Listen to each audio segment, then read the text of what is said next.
เรื่องอย่างเป็นไร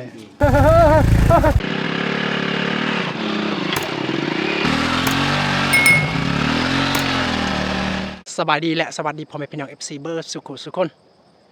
ยินดีต้อนรับเข้าสู่พี่น้องเบอร์สุขุสุคนที่เข้ามาติดตามรับชมเป็นกำลังใจแก่เบาเติมนะทุกคนก็สำหรับคลิปวิดีโอนี้นะทุกคนกาเบาเติมอยากไปซื้อเครื่องที่ประเทศเวียดนามนะทุกคนกาเบาเติมไปคนเดียวมาคนเดียวนะทุกคนเลยและอันมูลค่าที่เบาเติมจะไปซื้อเครื่องในมื้อนี้ก็3,700,000หรือว่า800,000ประมาณนั้นนะทุกคนและเฮาบ่ฮู้ว่าเฮาจะได้เครื่องหลายน้อยส่ำใดให้ทุกคนกลับมาเบิ่งมาลุ้นนำกันเลยว่าเขาจะได้เครื่องยังไงเวียดแมนอยู่พุ่นเด้อทุกคนบอลที่มันมีโผล่สูงนิดนึงนะบอลเติมอยากจับกาเกี่ยวไปทางนั้นเพื่อเจ้าฮัดเวียดการะยะทางที่บอลเติมอยากจะไปในมิเนกาจุดแต่บอลเติมอยู่นี่นะจนฮอดที่บอลเติมอยากไปซื้อเครื่องกาย่างต่ำกา20 กิโลเมตรนะทุกคนเลยถึงเจ้าฮัดเวียดนะและมื้อนี้ก็ท้องฟ้ากาแดดแห้งนะทุกคนสว่างสดใสนะกาเส้นทางกาคือสีแห้งนะกา2-3 มื้อแล้วที่บ่ได้ฝนตกก็เลยบ่เติมเลือกจะไปในมื้อนี้นะทุกคนกาเส้นทางกาถ้าฝนตกกาคือสิยากแน่นะทุกคนเอ้ยกาบ่เติมกาอยากจะเลือกไปยามแดดนี่แหละเพื่อจะสะดวกสบายในการเดินในการไปในการกลับนะทุกคนแต่ว่าก่อนหันพี่น้องที่รับชมคลิปวิดีโอนี้ก็ฝากให้พี่น้องก็อย่าลืมกดไลค์กดแชร์และกดติดตามเป็นกำลังใจแก่เบาเติมเลยเด้อ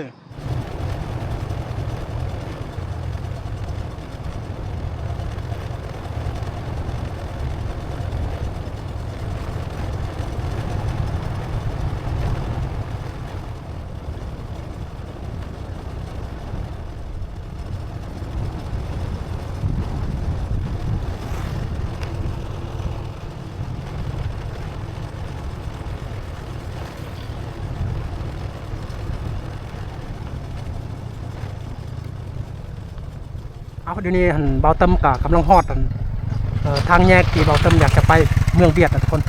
แยกตัวนี้ก็เป็นแยกที่เราจะเข้าสู่ชายแดนอาซอกนะการเต้นนี้ไปหาพุ่นกับประมาณ10 กิโลถึงจะฮอดนะถึงจะฮอดด่านทางนี้ก็เป็นแยกหนึ่งที่มันบกโค้งปานใดก็ว่าค่อนข้างโค้งอยู่ถ้าเราไปทางนั้นก็มันใกล้กว่าแต่ว่าทางนี้มันไกล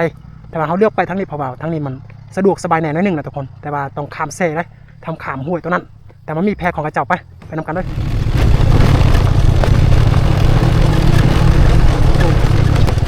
นี่แม่นข้าเจ้าเฮ็ดให้รถใหญ่เด้อทุกคนนี่เป็นการป้องกันบ่ให้รถใหญ่อันเข้าไปยามฝนตกนะเพราะว่าเข้าป้องกันทางนี่นะทุกคนเลยเพราะว่าถ้ารถใหญ่ไปยามฝนตกนี่ทางมันเพ่เฮ็ดให้รถจักรมันไปยากนะก็เลยข้าเจ้าป้องกันไว้จะดึงแบบนี้แหละมึงไงใช่ตอนใช่หัวเราไม่บ่นอะมาdầu dầu bón khẩn trùng dầu bón còn mụ ngày một liều โอ้ cửa mà muốn nai cái ไม่เกมันลิงตอนใช่ไม่บ่น liền từ tập bắt tập pul ตะปัดตะปูลตะปัดตะปูลกี่อาร์โป้ลังมาร์เก็ต bón mà เอากำลังสอบถามป่าเพิ่นเข้าแพร่นะ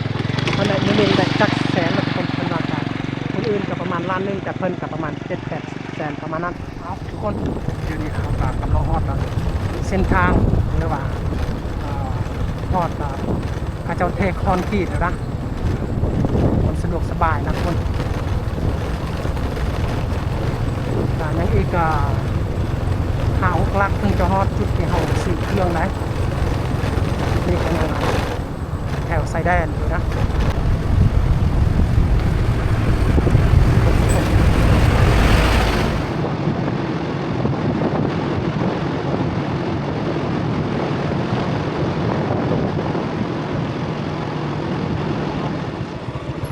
ก่อนแล้วนี่ก็จะแม่นจุดที่เขาไปซื้อน้ำมันก็เอาน้ำมันที่นี่นะเขาเอามันเขียว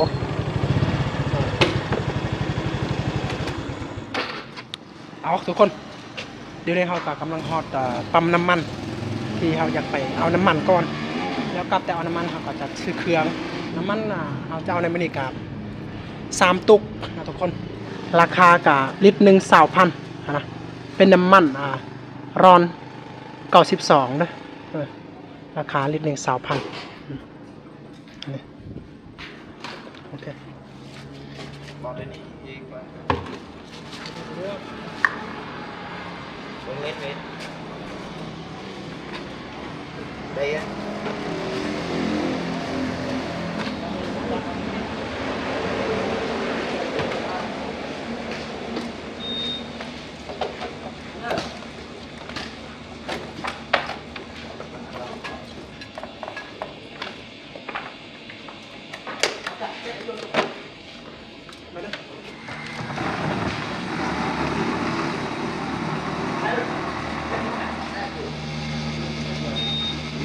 ก็จะบอกไป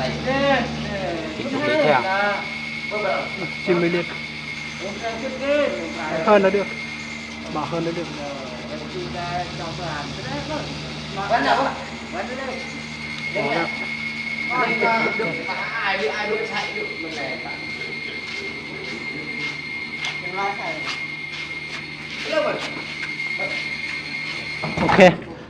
เดี๋ยวนี้ฮอนเติมน้ำมันทาง3ตุกและอยู่ในรถก็รวมกับ1,865,000นะทุกคน เอาเลยvậy cỡ mình hờm cô có nhiều nhôm ấy hờm cỡ xe bài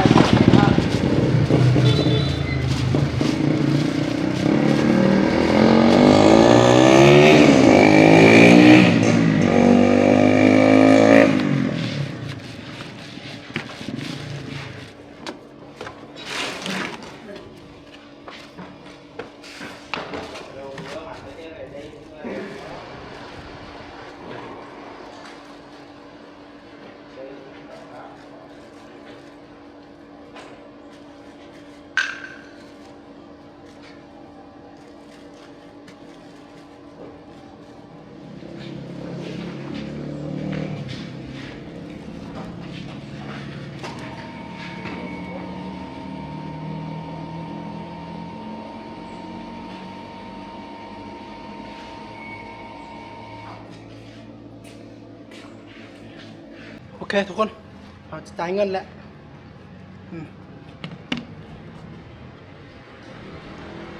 นี่เงินนะ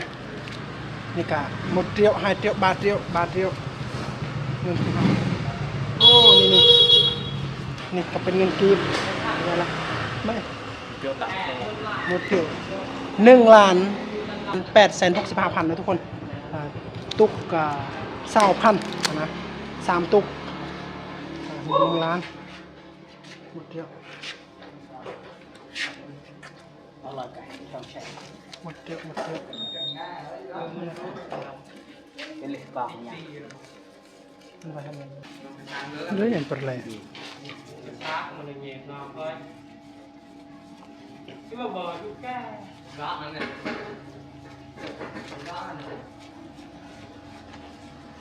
cũng đây là in năng prakana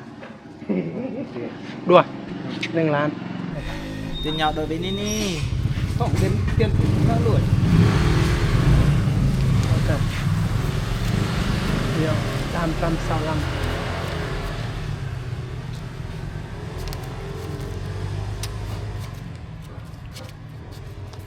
โอเค thank you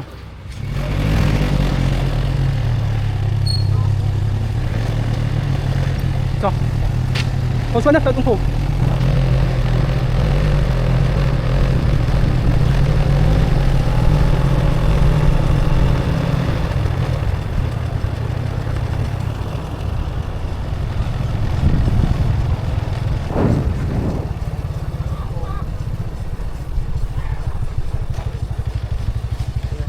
เดี๋ยวนี้เราก็ฮอดจุดที่เราอยากซื้อเครื่องเราอยากทำกันก่อน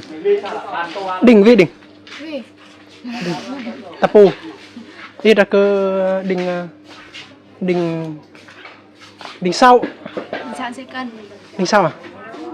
ดิ่งเศร้าดิ่งใบดิ่งตามไหมดิ่งตามพี่ดิ่งเศร้าดิ่งใบดิ่งเมื่อยแปะดิ่งcái xong Phải đi mà kiểu sẽ cân เกี่ยวà kiểu 10 cân 10 cân 10 cân 10 cân กันนะ เออ กำน้ำกัน ฮะ กำน้ำกันกัน นี่มาตัวมือกันมากำลำกัน แย่ไอ้มือกัน เออเฮ็ดมือกันเดี๋ยว ดึงดิ้งน้ำดึงด้วย ดิ่งไหมเละดิ่งเศร้า từ đinh sau ดิ่งเศร้าlàดิ่งเศร้าดิ่งอะไรมาเดี๋ยวดิ่งใบ bay ดิ่งมือ bên kia เนิ่มมาโหมากันมากเลย một cân 2 ngàn ai nhàn thay xe ราคาที่แท้จริงเขาจะขายนั่นโล25,000แต่ถ้าสมมุติว่าเขาซื้อหลายเขาอยากขายตอนนี่เขาจะลดราคาได้ทุกคนเลยมื้อนี้เขาก็อยากจะซื้อตะปูอันดับที่2ไปได้ไปแล้วอันดับที่2นี่ได้อันดับที่1แม่นน้ำมันนี่มันตะปูนี่ตะปูปุ๊ดดึงเมื่อยน่ะ đinh mươi เดี๋ยวเราตะปู10 này đinh 8 ดึงตามคงไหลดึงตามเนี่ย đinh 10 đinh 7 đinh sau đó là ดึงมือดึงใบดึงเสาบ่าวดึงมือกันหลับบ่มือกันฝ่ายข้องนี่ít được cái mực cua chạy hết được à ít mực cuốn bớt kìa ít ít mực cua mũi két ít mũi két là vai là ít là cà phê nữa cà phê môi lọ cà phê môi họกำลังสั่งกระเจ้าก่อนแล้วเขาก็อยากไปเลือกเครื่องนี่นะนี่ปลาเท่าหลายขนาดเลยนะทุกคนเลยนี่ครับเขาบูจะซื้อว่าขนมแบบใดนะเพราะว่ามันขายมันยากนะเพราะว่ามีหลายคนขายก็เลยเขาขายมันยากแต่ว่าก็ยากแล้วเขาก็เลือกเอาเครื่องก่อนไปให้มันได้ตามเงินที่เขามีฮะมันเขาจะเอาจักสิเอาตัวไหนนะตัวนี้มันเขาไม่ค่อยกินเอานี่ก่อนเอาเป็นกุยเย็นเด้อนะเอาตัวนี้หันเด้อแล้วละอีกบาทจิตเอาให้เมื่อยสาวทงแล้วจะเอาขนมตัวนี้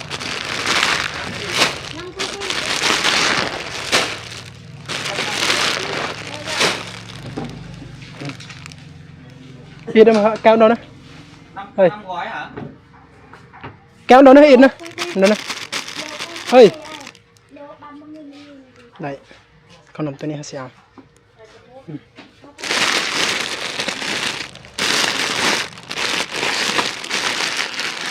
con nằm tôi này nè họ sẽไปเลือกเครื่องที่นี่กัน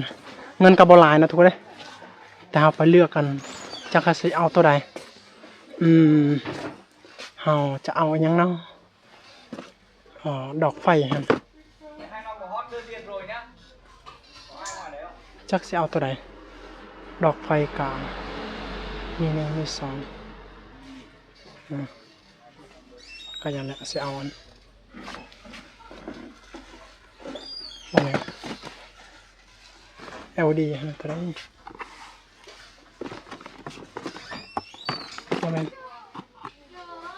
ตัวนี้พอขั้นตอนที่กระเจ้าไล่สินค้าที่เขามีเงินตามที่เขาซื้อนะทุกคนให้การ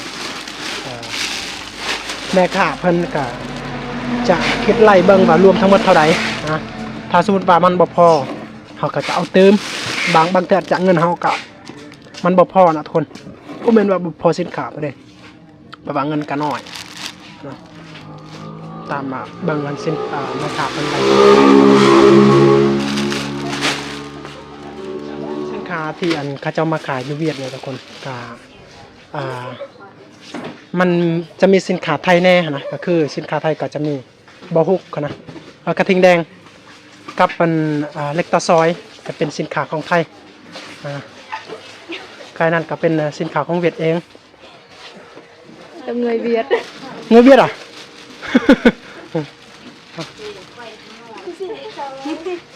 กระจังจีเด็ดกระจังจีนี่ก็เป็นพวกน้องๆที่มาซื้อเครื่องที่นี่แหละมันเป็นคนเวียดนาม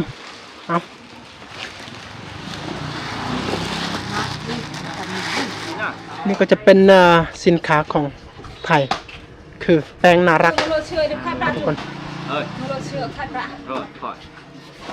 จะมีกระทิงแดงหรือว่าเล็กตะซอยที่เขาเจ้าเอามาจากสินค้าของไทยนะทุกคนที่เขามาขายอยู่นี่นะไก่นั้นก็เป็นของเวียดนามเองนะก็มีหลายอยู่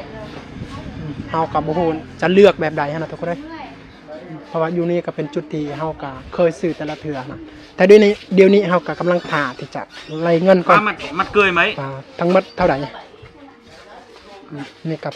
พ่อค้าเพิ่นจะไล่มูลค่าทั้งหมดเท่านั้นคน 30 kỳ đinh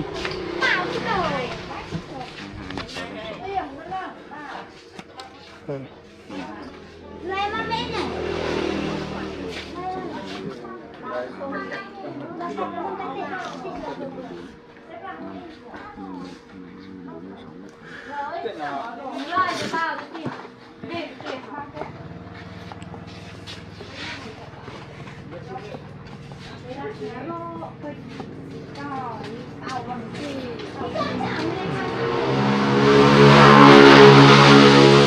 ไม่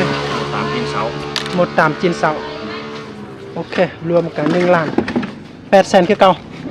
1,896,000นะทุกคน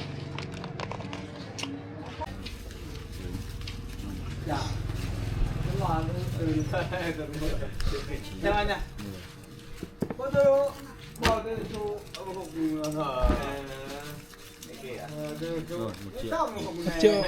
ก็มาด้วย 11 7 มันหมดใบที่เดือดเลือด trừ nâng đó อืม 1.170 อืม 6 7 ใบ triệu 726 มันจะมาทำให้เจ้านังเทื่อเดี๋ยว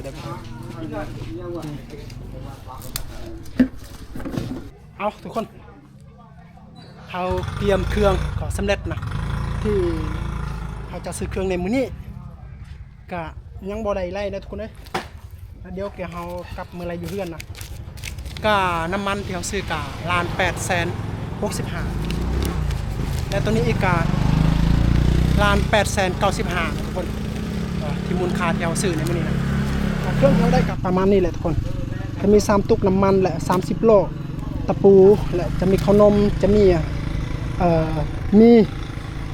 มีโกโก้นะนี่เขาซื้อนะทุกคนเลยก็รวมกับประมาณน้ำหนักกับประมาณ100 ปลายโลเท่านั้นประมาณ110 โลที่น้ำหนักที่มูลค่าที่เขาซื้อทั้งหมดในมินินะโอเคกลับบ้าน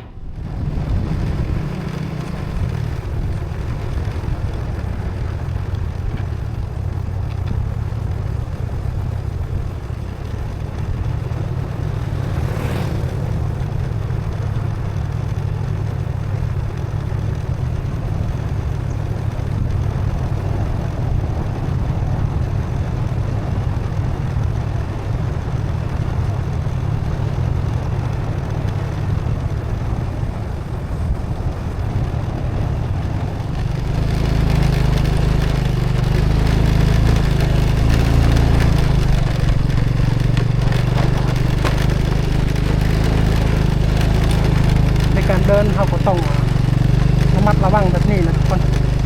ถ้าเขาเกิดล้มขึ้นมาก็เอาใส่เครื่องนักมันยากที่เขาจะยกขึ้นนะโซกนี้มันนี่พี่น้องนะที่มาน้ำนะเพราะนั้นไปจะเศร้าไปขายเครื่องและอันใดกลับพร้อมกันเลยเส้นทางค่ะค่อนข้างที่จะลำบากแต่ว่ายังใครเขาว่านะช่วงแดดนี่มันบ่มืนมันบ่เปียกเด้การเดินกันไปก็มันจะสะดวกดี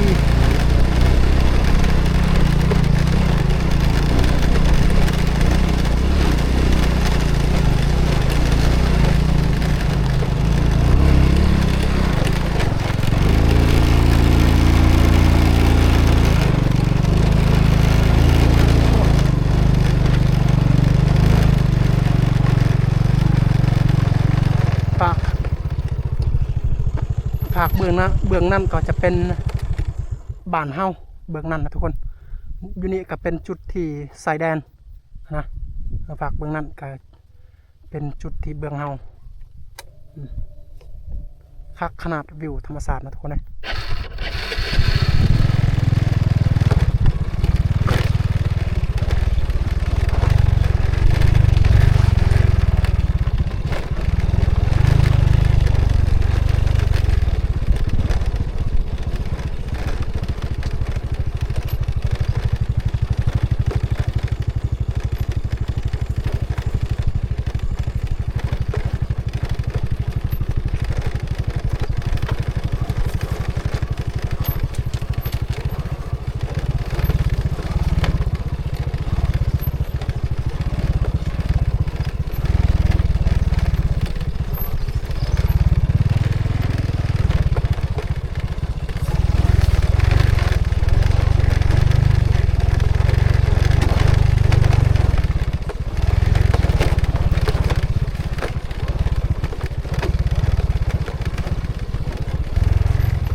โอ้ย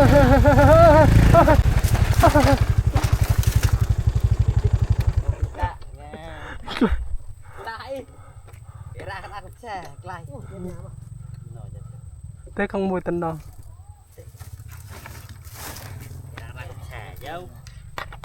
Kenapa engkau? Soalnya sepang benci.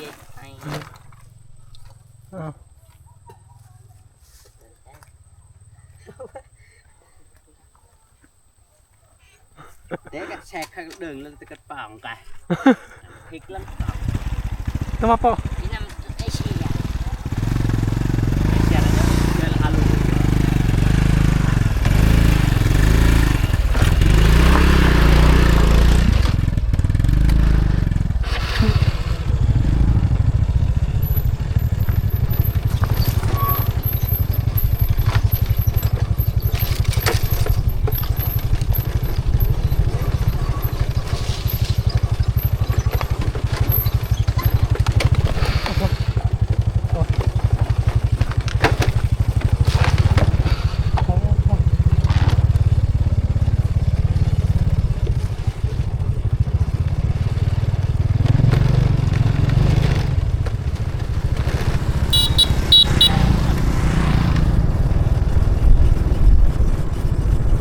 บรรยากาศ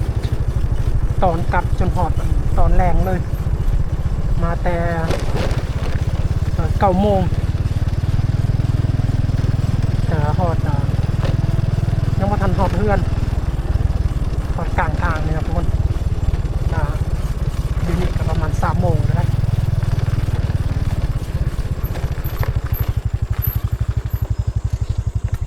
เบิ้งฝนตกทางนั้นแหละเบาเติมกลับบางยานะถ้าเบาเติมกลับบ่ทันนี่ป้าโธ่เละขนาดเลยเพราะว่ามันฝนตกหนักนะเพราะว่าเส้นทางมันดินแดงขนาดเลยนะทุกคนแต่ว่าพอดีเบาเติมมันฮอดเส้นทางสะดวกสบายแล้วถ้าว่าฝนตกก็บ่เป็นหยังนะ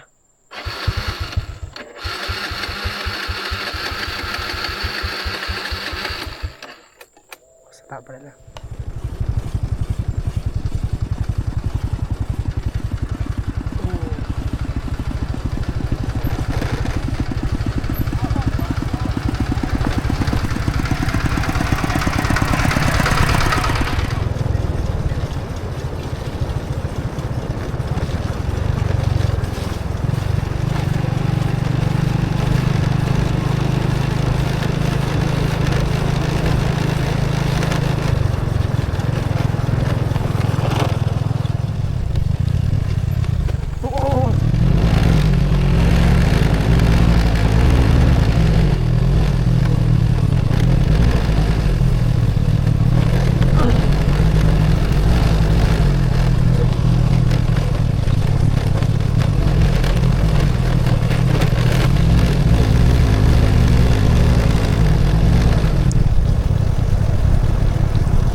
เคทุกคนเบาเติมกากำลังฮอดกลับแต่ไปซื้อเครื่องที่ประเทศเวียดนามนะทุกคนพอดีเบาเติมฮอดเฮือนกับฝนตกหนักเลยนะทุกคนเกือบที่เบาเติมมันต้องลุยฝนนะและเครื่องที่เขาจะซื้อในมื้อนี้นะทุกคนเบิ่งหาสิก็จะมีตะปู30 โลเด้อตะปู30 โลและอันนั้นน้ำมันนี่3 ตุกเดี๋ยวจะมีเครื่องอยู่ในนี้จะมีเครื่องในนี้มูลค่ากะน้ำมันนี่กะ1,865,000และตัวนี้เห็นกัน1,896,000นะที่เบาเติมจัดซื้อในมื้อนี้นะทุกคนก็รวมมูลค่ากับประมาณ3,700,000หรือว่า3,800,000ประมาณนี้มูลค่ากับประมาณนี้ที่เขาได้นะทุกคนเดี๋ยวจัดซื้อในมื้อนี้นะและอาหารของเบาเติมกับประมาณนี้นะกามันอยากไปหมดนะทุกคนเพราะว่าขายกาบอกคอยดีปานใดนะกาจะมีสินค้าที่เบาเติมเอามาจากประเทศเวียดนามที่มาขายอยู่นี่นะจะมีเกลือจะมีแป้งนัวและน้ำมันพืชพอได้แก่ในซุ่มซ่นก็สำหรับวิดีโอนี้กาเบาเติมอยากพาให้พี่น้องก็สำนีนะเด้ออยากพาพี่น้องก็อย่าลืมกดไลค์กดแชร์และกดติดตามเป็นกำลังใจแกเบาเติมนะเพื่อเบาเติมจะมีการมีกำลังใจในการอัปเดตคลิปใหม่ๆต่อไปนะทุกคนลาก่อน